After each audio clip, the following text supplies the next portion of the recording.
بسم الله الرحمن الرحيم بسم الله الرحمن الرحيم السلام عليكم ورحمة الله وبركاته الحمد لله رب العالمين والصلاة والسلام على أشرف الأنبياء والمرسلين وعلى آله وصحبه أجمعين الحمد لله الذي أحيانا بعدما أماتنا وإليه النشور اللهم إنا نسألك علما نافعا ورزقا طيبا وعملا متقبلا إخواني وأخواتي rahimani Allah wa iyyakum. Alhamdulillah selesai sudah kita sholat subuh. Mudah-mudahan apa yang kita amalkan diterima oleh Allah Subhanahu wa taala. Rasulullah sallallahu alaihi wasallam bersabda, "Man shalla subha fi jamaah faka'annama shalla al-laila kullah."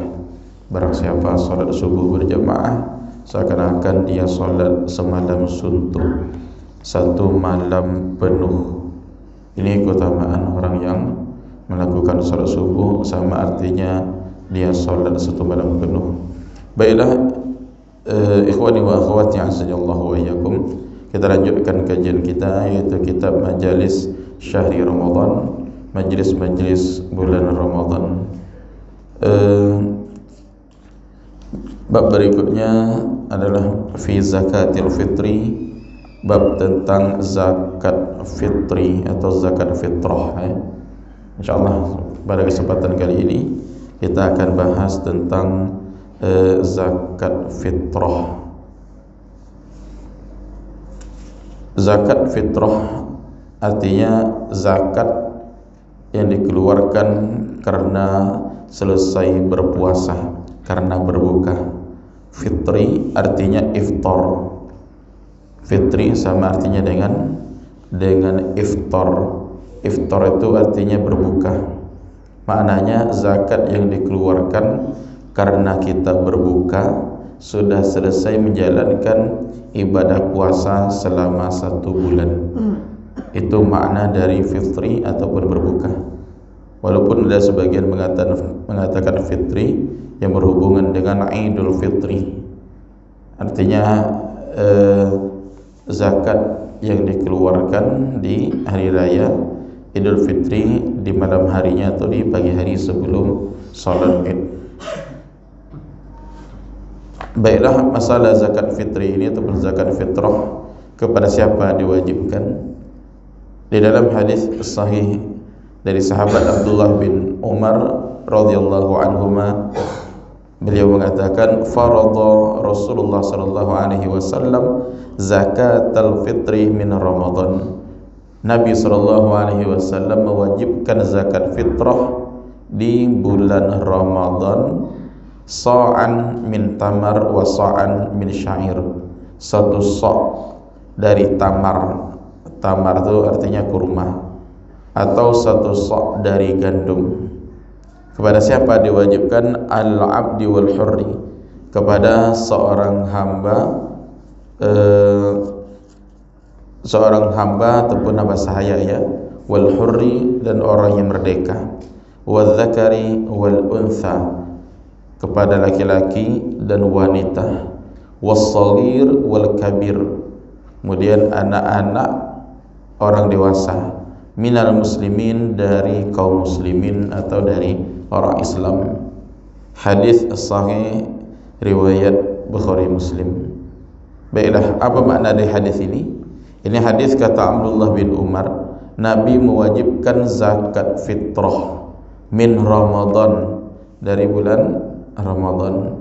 Di sini menunjukkan bahwa zakat fitrah ini ada hubungannya dengan Ramadan. Berarti zakat yang dikeluarkan ketika kita selesai menjalankan ibadah di bulan Ramadan. Nanti kita jelaskan tentang waktu wajib zakatnya. Nah, kemudian berapa dikeluarkan? Sa'an min tamar, satu sa'. Satu sa' sebelumnya ketika kajian pernah kita jelaskan ya. Berapa ukuran satu sa'? Satu sok itu 4 mud. Satu sok ukurannya 4 mud. Satu mud itu kalau kita takar berasnya lebih kurang 7 on.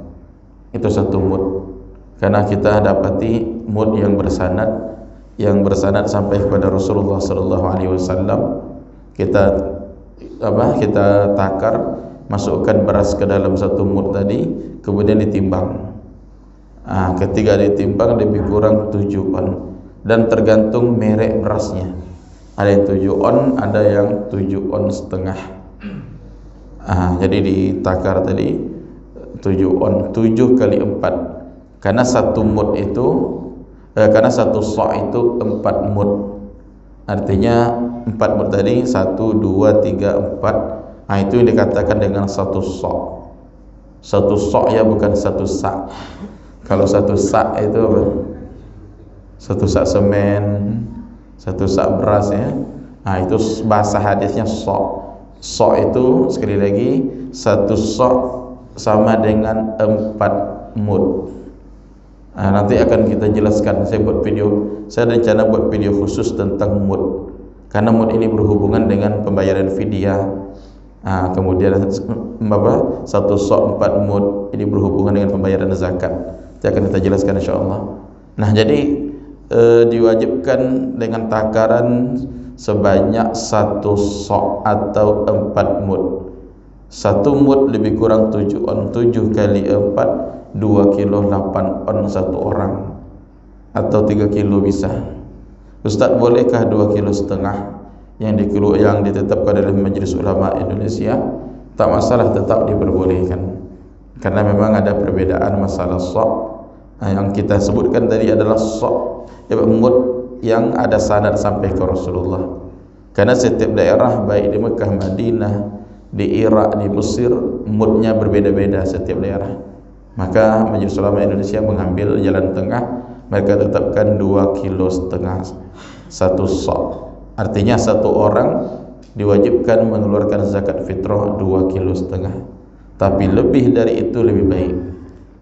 Lebih dari itu lebih baik. Nah, jadi dikeluarkan satu sok min tamar. Karena makanan pokok dahulu tamar ataupun kurma ataupun gandum, maka mereka mengeluarkan kurma dan gandum. Nah, intinya mengeluarkan makanan pokok.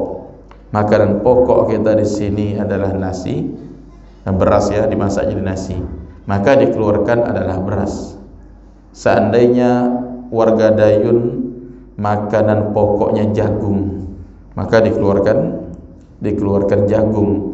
Atau makanan pokok kita sagu, maka dikeluarkan sagu. Jadi dikeluarkan adalah makanan pokoknya. Nah, kepada siapa diwajibkan? Alal abdi wal hurri, kepada hamba sahaya. Hari ini tidak ada hamba sahaya. Seorang budak tidak ada. Yang banyak budak-budak ya, budak-budak kecil. Itu lain lagi artinya. Jadi diwajibkan bagi hamba sahaya, itu perbudakan di zaman dahulu. Jadi walaupun dia seorang budak, wajib zakat. Kemudian orang yang merdeka, wadzakari wal untha, laki-laki, wanita, anak-anak dan orang dewasa. Ini zakat yang diwajibkan bagi mereka anak-anak. Anak-anak tetap diwajibkan. Kalau puasa, sholat, anak-anak tidak wajib. Adapun zakat, anak-anak tetap diwajibkan.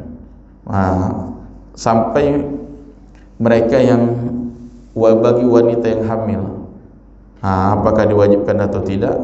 Kalau masih wanita yang hamil, janin masih dalam perut, maka tidak diwajibkan. Hanya saja disunnahkan. Disunnahkan boleh mengeluarkan zakat bagi bayi yang ada di dalam perut, janin yang ada dalam perut, walaupun dia masih dalam perut belum keluar. Hukumnya sunat, boleh. Apa sebab? Karena Uthman bin Affan radhiyallahu anhu mengeluarkan zakat untuk anaknya yang dalam perut ya, atau bahasa lainnya istrinya yang lagi hamil. Jadi kalau yang belum keluar dia, maka diperbolehkan mengeluarkan zakat. Memang secara hukum tidak diwajibkan. Adapun kalau sudah keluar jelas, kalau sudah lahir maka seorang anak diwajibkan bagi orang tuanya untuk mengeluarkan zakatnya. Nah, kemudian diwajibkan di sini bagi orang yang memiliki kelebihan makanan. Ada orang miskin tapi dia masih memiliki kelebihan makanan untuk diri dia dan orang yang dia tanggung, maka tetap wajib mengeluarkan zakat fitrah. Contoh, ada seorang dia memang dikatakan kategorikan miskin, tapi di malam hari raya ataupun di pagi hari raya sebelum naik khotib di atas mimbar, maka wajib bagi dia mengeluarkan zakat. Kapan wajibnya? Kalau memiliki kelebihan dari makanan dia di saat itu. Malam hari dia punya makanan, artinya makanan pokoknya ada, kemudian dia memiliki kelebihan, dengan catatan kelebihan dari makanan pokoknya, baik kelebihan untuk dia atau lebih dari terhadap orang dia tanggung, maka wajib baginya mengeluarkan zakat. Tapi kalau seandainya tidak memiliki kelebihan, hanya dia saja yang bisa, artinya ini makanan karena kami tak mampu untuk kami saja dan orang yang kami tanggung, maka tidak wajib baginya untuk mengeluarkan zakat. Jadi yang diwajibkan itu bagi mereka yang mampu, yang memiliki kelebihan dari makanan pokok di malam hari raya dan di pagi Idul Fitri sebelum khatib naik mimbar. Nah, kemudian apa hikmah daripada zakat fitrah? Zakat fitrah hikmahnya banyak ya. Di antaranya yang paling jelas adalah berbuat baik terhadap orang-orang fakir dan orang miskin, supaya menahan mereka agar jangan mereka meminta-minta di hari raya Idul Fitri, supaya ada persamaan, supaya mereka orang-orang kaya bergembira, mereka yang fakir miskin juga ikut bergembira di hari raya Idul Fitri. Masya Allah, ini menunjukkan sempurnanya agama kita ya. Agama Islam tidak hanya perhatikan ibadah mahdhah hanya kepada Allah Subhanahu wa taala, tapi juga perhatikan bagaimana hubungan muamalah ataupun interaksi sosial sesama kita. Nah, jadi hikmah zakat fitrah ini adalah melakukan kebaikan atau berbuat baik terhadap fakir miskin. Kemudian hikmah diantaranya adalah untuk mensucikan orang yang berpuasa. Mensucikan orang yang berpuasa dari ucapan yang sia-sia. Dari ucapan yang sia-sia, kemudian untuk memberi makan orang fakir dan miskin. Di saat kita berpuasa boleh jadi lisan tak terjaga, lisan tidak terjaga, maka untuk mensucikannya hendaklah mengeluarkan zakat fitrah, zakat badan kita. Karena sebagian mengistilahkan zakat fitrah ini zakat untuk badan kita, jasad kita. Kalau zakat mal itu untuk harta kita. Nah, jadi untuk mensucikan yaitu orang berpuasa dari ucapan yang sia-sia di bulan Ramadan di saat berpuasa. Kemudian untuk memberi makan orang-orang miskin, kemudian untuk mensyukuri nikmat yang diberikan oleh Allah Subhanahu wa taala. Ini hikmah dari mengeluarkan zakat fitrah. Di dalam hadis sahih dari sahabat Ibnu Abbas, Rasulullah bersabda, Abdullah bin Abbas mengatakan, faradha Rasulullah sallallahu alaihi wasallam zakatal fitri tuhratan lis-shaim. Nabi mewajibkan zakat fitrah untuk mensucikan orang berpuasa minal lagwi war rafath, dari ucapan sia-sia dan perbuatan yang fasik lainnya, wa tu'matan lil masakin, kemudian untuk memberi makan orang miskin. Faman addaha qabla as-shalah fahiya zakatun maqbulah. Barang siapa mengeluarkan zakat fitrah sebelum solat, maka dia zakat yang diterima, yang sah. Artinya batasan akhir ya, sebelum solat Idul Fitri, sebelum khatib naik mimbar. Wa man addaha ba'da shalah, barang siapa yang mengeluarkan zakat fitrah setelah solat, ini setelah solat Idul Fitri, fahiya sadaqah minas sadaqat, maka dianggap hanya sedekah biasa, bukan masuk dari zakat. Hadis sahih riwayat Abu Daud. Ikhwani wa akhwati azzani Allahu wa iyyakum. Nah, kemudian zakat fitrah ini dikeluarkan adalah makanan pokoknya dan tidak boleh diuangkan menurut mayoritas ulama atau jumhur ulama. Walaupun tidak bisa kita ingkari ada perbedaan ulama di dalamnya. Sekali lagi saya ulangi, ketika kita mengeluarkan zakat fitrah, kita keluarkan makanan pokok ataupun beras, ulama sepakat mengatakan sah tanpa ada perbedaan. Kapan ulama berbeda pendapat?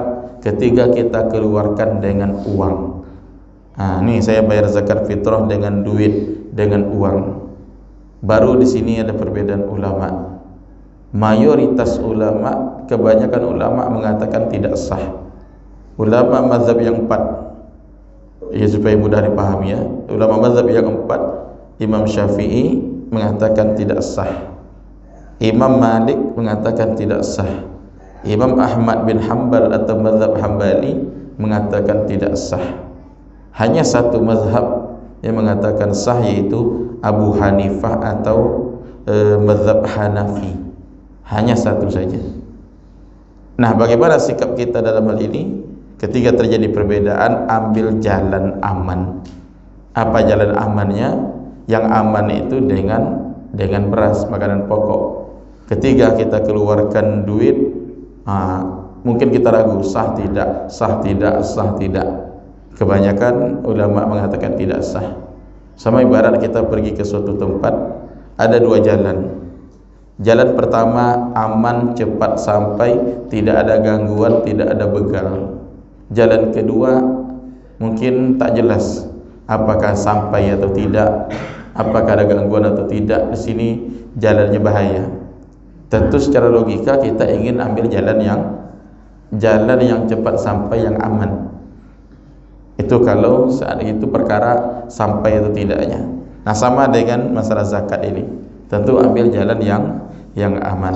Sekali lagi kita menyebutkan pendapat para ulama, mayoritas mengatakan tidak sah, dan memang walaupun ada yang mengatakan seperti mazhab Abu Hanifah atau Imam Hanafiyah, mazhab Hanafi atau Imam Abu Hanifah.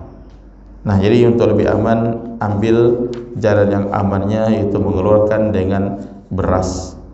Dan hari ini banyak orang mengeluarkan pakai uang dengan alasan malas untuk bawa berasnya, karena lebih simpel pakai duit. Masalah ibadah tak boleh macam itu. Masalah ibadah harus kita niatkan lillahi ta'ala, tak ada istilah malas ataupun yang lainnya. Ataupun solusi sebagian masjid ambil zakatnya menyediakan beras.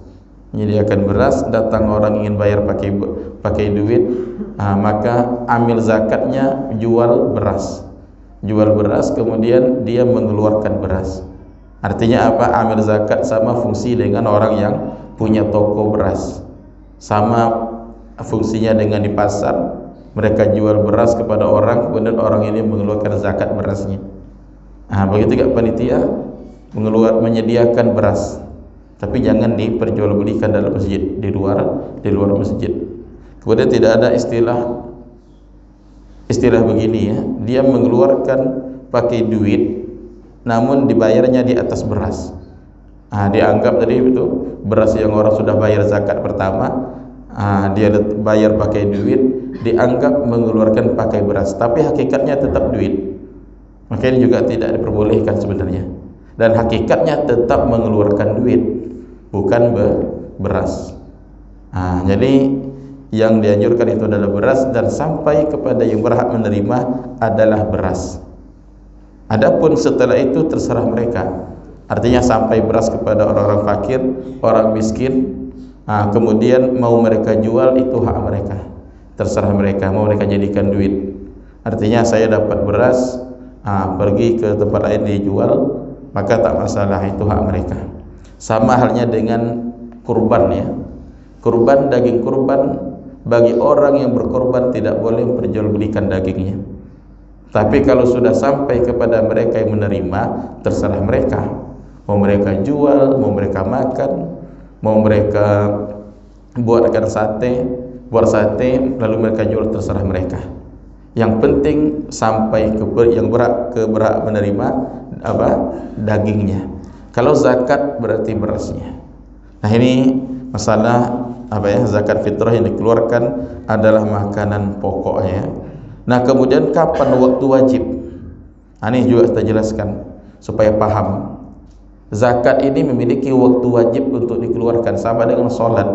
Sholat zuhur ada batasan waktu, asar, maghrib, isya, subuh.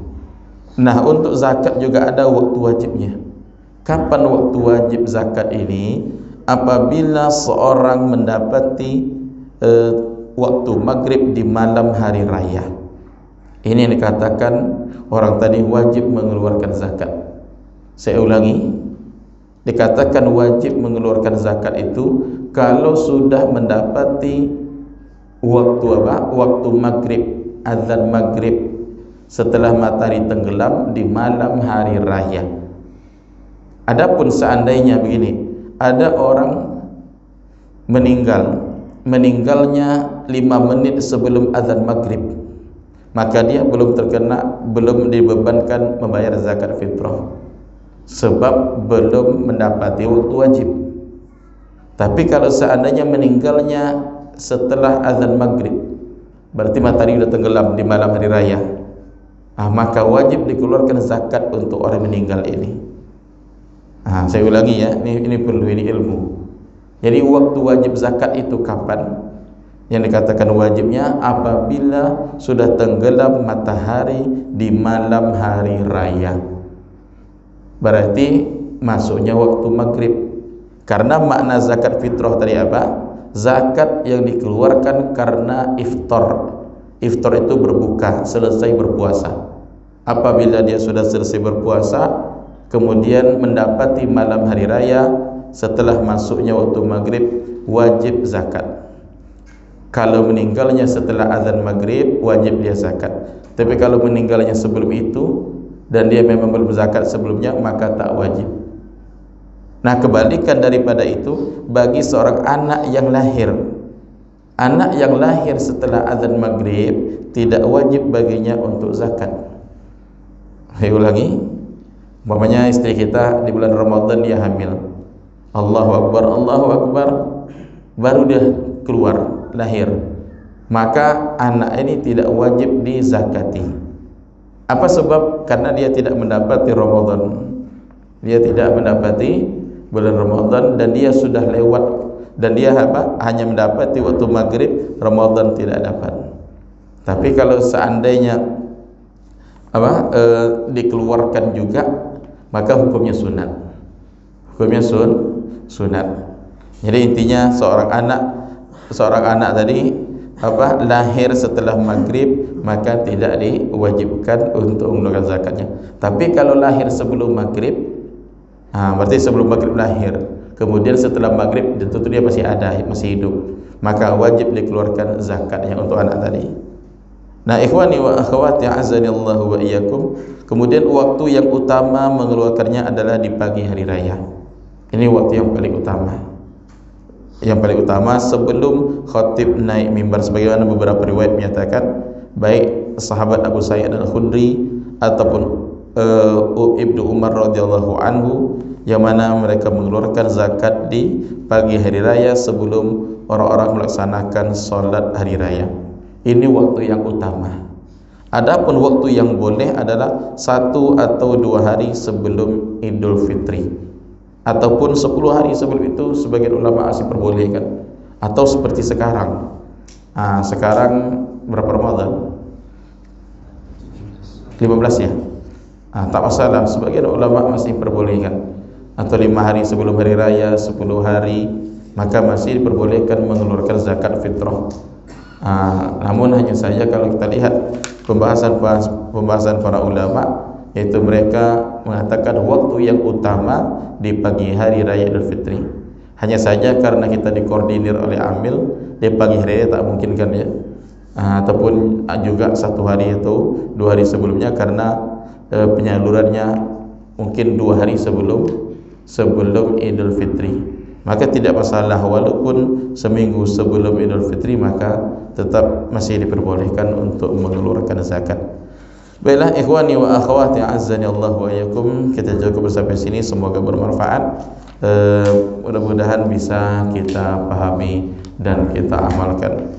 Wassallallahu ala nabiyyina Muhammad wa ala alihi wa sahbihi wasallam. Subhanaka Allahumma wa bihamdik, asyhadu an la ilaha illa anta, astaghfiruka wa atubu ilaik. Assalamualaikum warahmatullahi wabarakatuh.